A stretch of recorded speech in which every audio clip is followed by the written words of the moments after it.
kupitia mateso aliyoyapitia Yesu, sisi tunakuwa na amani.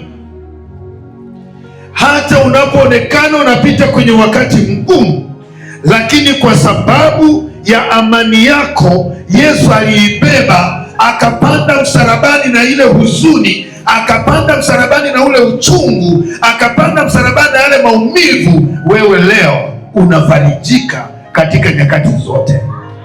Hatutembei na huzuni, ni watu wa furaha wakati wote, ni watu wa amani wakati wote, ni watu tuliochangamka nyakati zote.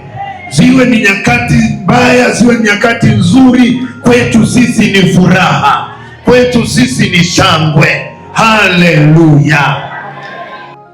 Na Paulo anauona uthamani wa huu msalaba, sababu tukisema tuuzungumze tu msalaba wenyewe, kwa mujibu wa maandiko, kila aliyetundikwa juu ya mti alihesabiwa amelaaniwa. Kwa hiyo Yesu alibeba laana zetu akapanda nazo msalabani. Tangu hapo tuliookoka hatutembei chini ya laana, na hakuna laana inayoweza kukupata, maana tayari Yesu alishapanda nao msalabani. Kupitia msalaba, msamaha ulitangazwa, tumesamehewa.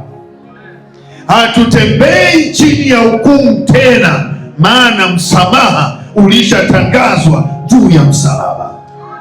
Sio msamaha tu, bali wokovu ulitangazwa juu ya msalaba, kwamba Yesu hali akiona ya kwamba yote yamemalizika, yote yamekwisha, kazi iliyomleta Yesu duniani imekwisha. Wakampelekea sinki ili apate kunywa. Biblia inasema alipoipokea akatangaza, akasema imekwisha. Yesu anachukua roho yake anaiweka mikononi mwa Baba.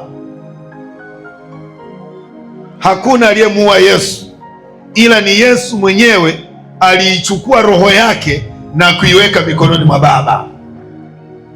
Yohana sura ya 10 mstari wa 17 na 18 anasema, ndiposa Baba ananipenda kwa sababu ninautoa uhai wangu kisha niutoae tena.